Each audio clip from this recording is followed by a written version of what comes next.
राधे राधे भक्तों, आज मैं आप सबको वैष्णो देवी की कथा सुनाऊंगी।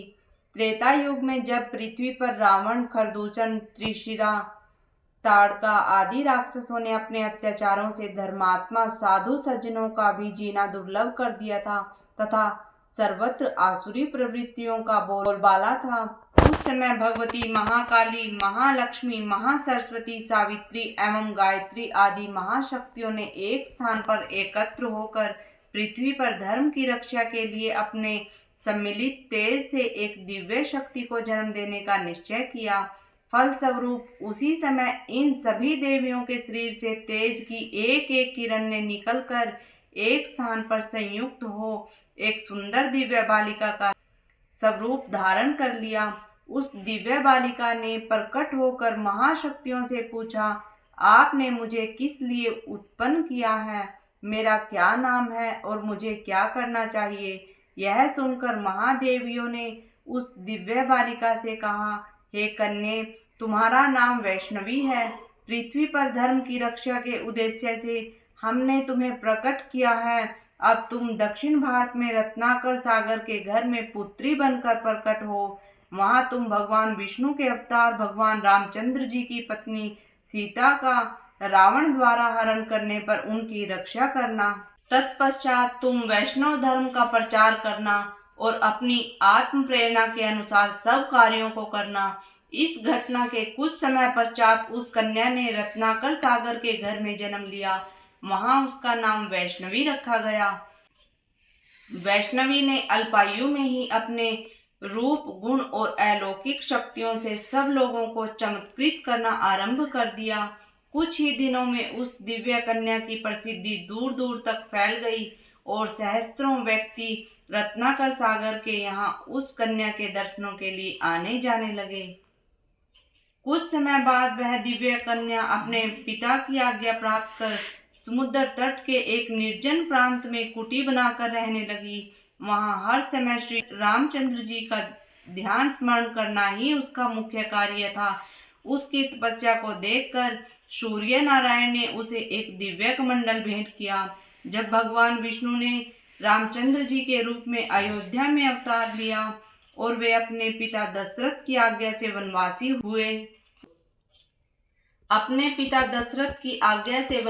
हुए, उस समय वह कन्या वैष्णवी समुद्र तट पर अपनी कुटिया में समाधि लगाए हुए श्री रामचंद्र जी के आगमन की प्रतीक्षा कर रही थी। रावण के द्वारा सीता का हरण कर लिया जाने पर रामचंद्र जी वानर भालुओं की सेना को साथ लिए हुए जब लंका जाने के लिए समुद्र तट पर पहुंचे तो वहां उन्होंने उस समाधिमान कन्या को भी देखा।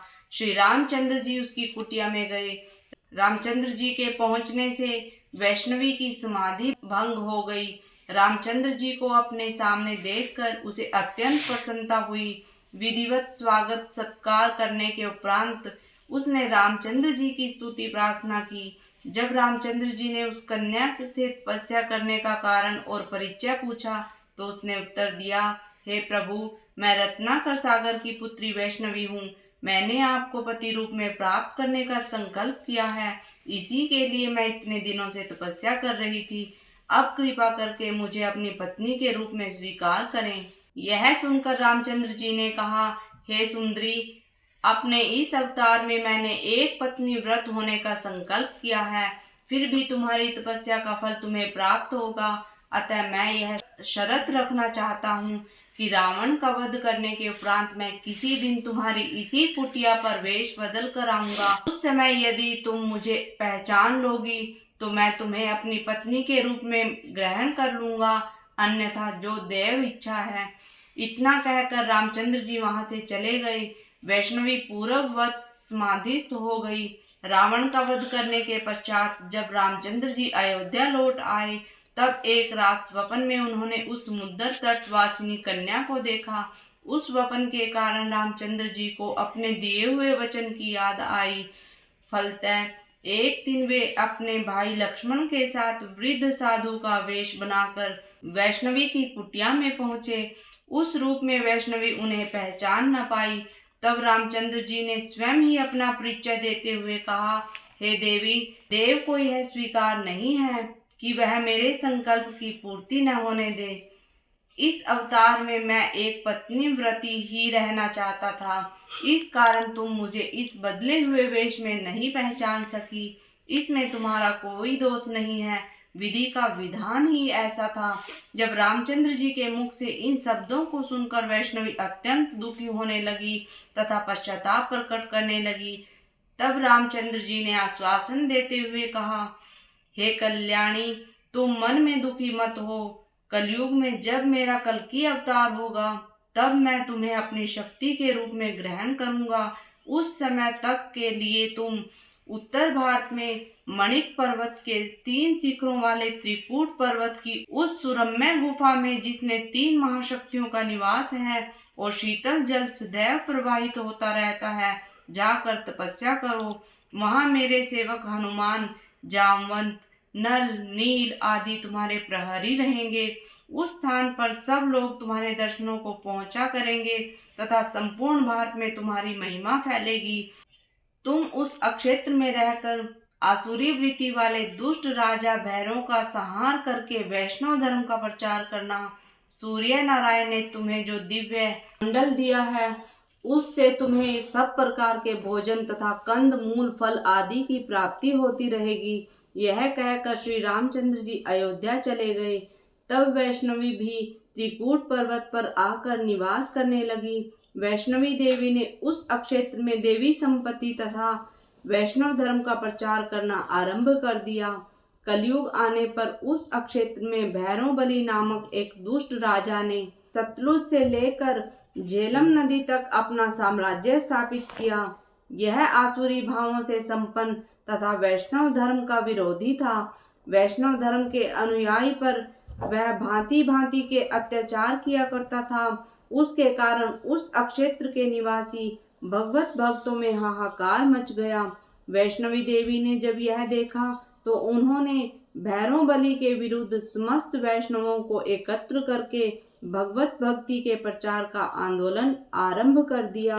भगवती के चमत्कारों को देखकर सहस्त्रों व्यक्ति उनके अनुयायी बन गए। भगवती की प्रसिद्ध एवं चमत्कारों की चर्चा भैरव बलि के कानों में पहुंची। तब उसने भगवती की परीक्षा लेने का निश्चय किया। एक बार भगवती ने अक्षेत्र के निवासियों को एक भंडारा दिया। उस भंडारे में सहस्त्रों व्यक्ति सम्मिलित हुए।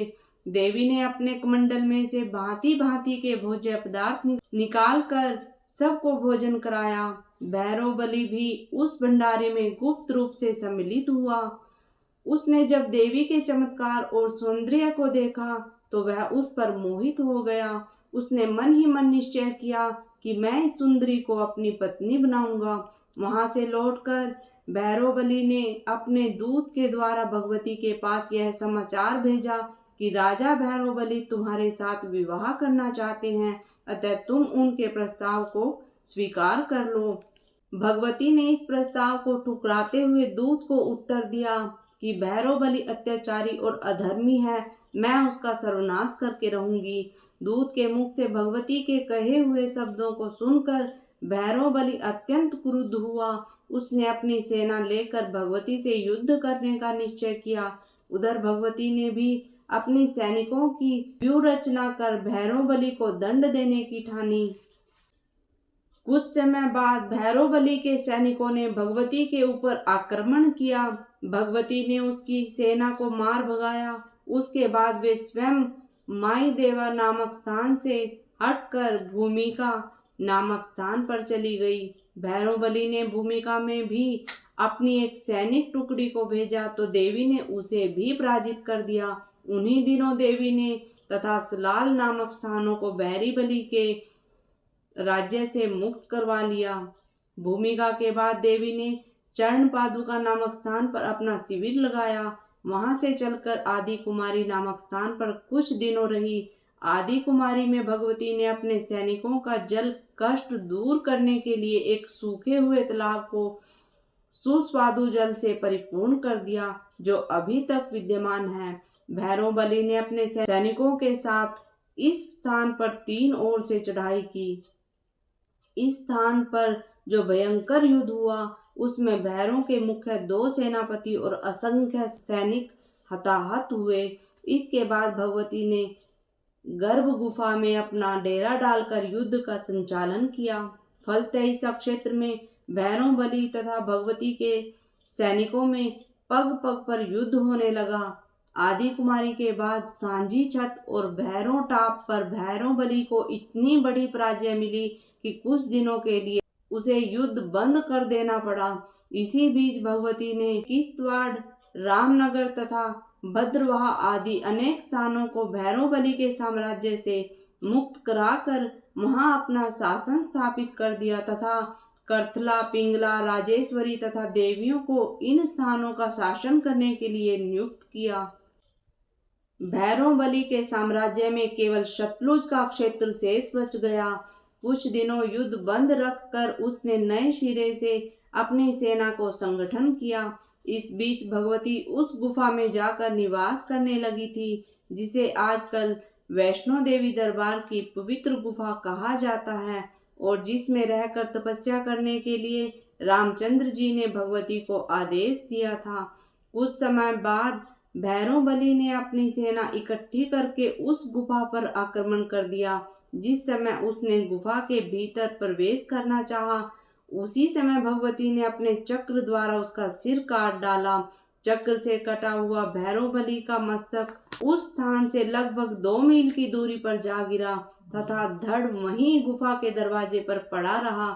इसके बाद देवी भैरव के कटे हुए मस्तक के पास जा पहुंची और बोली, अरे दुष्ट, इतने दिनों तक मैं तुझे खेल खिलाती रही थी, परंतु तू अपनी दुष्टता से बाज नहीं आया। अब इस स्थिति को प्राप्त होने के बाद तेरी क्या इच्छा रह गई है, उसे भी कह दे। भगवती द्वारा इस प्रकार कहे जाने पर भैरव बलि के मस्तक ने अत्यंत पश्चाताप प्रकट करते हुए कहा, हे देवी, मैं मूढ़ माया के वशीभूत होकर आपकी महिमा को नहीं जान पाया, जिसका फल मुझे प्राप्त हो चुका है। अब मेरी यही प्रार्थना है कि आप कृपा करके मेरे अपराधों को क्षमा कर दें। हे माता, पुत्र कुपुत्र हो सकता है, परंतु माता कभी कुमाता नहीं होती। आप मुझे अपने शरणागत जानकर सद्गति प्रदान करें और ऐसा आशीर्वाद दें जिससे मुझ पापी को भी संसार में कोई यश प्राप्त हो। भैरव के इस विनीत वचनों को सुनकर भगवती वैष्णवी ने दयालु होकर कहा, हे भैरव, तुम्हारी आसुरी भावना अब नष्ट हो चुकी है तथा तुमने शुद्ध आत्मा से प्रायश्चित प्रकट करके मुझसे प्रार्थना की है। मैं तुम्हें यह वर देती हूँ कि भविष्य में मेरी पूजा के लिए जो लोग इस स्थान पर मेरे दर्शनों के लिए आएंगे, वे तुम्हारी भी पूजा करेंगे और वे मेरे दर्शनों के बाद तुम्हारे भी दर्शन करेंगे। इससे उनकी यात्रा सफल होगी। जो लोग तुम्हारे दर्शन नहीं करेंगे, उनकी यात्रा सफल नहीं होगी। इतना कहकर भगवती पुनः अपनी पवित्र गुफा में जा विराजी और भगवान राम के ध्यान में समाधिस्थ हो गई। भैरव का कटा हुआ मस्तक भी उसी स्थान पर पत्थर बन गया। भैरव का जो धड़ माता की गुफा के दरवाजे पर गिरा था, वह भी पत्थर का हो गया। जिस स्थान पर भैरव का मस्तक गिरा था, वहां पर इन दिनों भैरव का मंदिर बना हुआ है। भगवती वैष्णवी की गुफा की यात्रा करने वाले लोग माता के दर्शन करने के बाद लौटते समय भैरव मंदिर के भी दर्शन करते हैं, परंतु माता के दर्शनों से पहले भैरव मंदिर के दर्शन नहीं किए जाते। यहाँ पर जो यात्री देवी के दर्शन को आते हैं और जो यात्री एक दिन में पूरी यात्रा नहीं कर पाते, वे यहाँ पर धर्मार्थ ट्रस्टों में रुककर अगले दिन पूरी यात्रा करते हैं। भगवती वैष्णवी अपनी पवित्र गुफा में समाधिस्थ होकर भगवान राम का ध्यान कर रही थी और कल्कि अवतार होने की प्रतीक्षा में है। पवित्र गुफा में जो 3 पिंडियां हैं, वे भगवती महाकाली, महालक्ष्मी तथा महासरस्वती की प्रतीक हैं। वैष्णवी सीता के अंश से उत्पन्न हुई है, अतः वे भगवती महालक्ष्मी की ही प्रतिरूप हैं। गुफा स्थित पिंडियों में बीच वाली पिंडी भगवती महालक्ष्मी की है, उसी को भगवती वैष्णवी कहा जाता है और भक्तजनों को वैष्णो माता के नाम से उसी पिंडी के दर्शन कराए जाते हैं। वैष्णो शब्द वैष्णो देवी का ही अपभ्रंश नाम है। अक्षत्रिय भाषा के अनुसार भगवती वैष्णवी देवी ही वैष्णो देवी के नाम से प्रसिद्ध है। जो श्रद्धालु भक्त वैष्णो देवी दर्शन करने जाते हैं, भगवती अपनी कृपा से उनकी समस्त मनोकामनाओं को पूर्ण करती है। कलयुग के अंत में भगवान विष्णु जब कल्कि अवतार लेंगे, उस समय यही भगवती वैष्णो देवी उनकी मुख्य शक्ति होंगी। उस समय ये दुष्टों का संहार करके संसार में धर्म की स्थापना तथा अधर्म का विनाश करेंगी। बोलो वैष्णो माता की जय। प्रिय भक्तों, इस प्रकार की धार्मिक कथाएं सुनने के लिए हमारे YouTube चैनल को सब्सक्राइब करें और कमेंट ज़्यादा से ज़्यादा करें और ज़्यादा से ज़्यादा शेयर करें और कमेंट करके बताएं कि आपको इस प्रकार की और कौन कौन सी धार्मिक कथाएं सुनने की इच्छा है। जय माता दी भक्तों।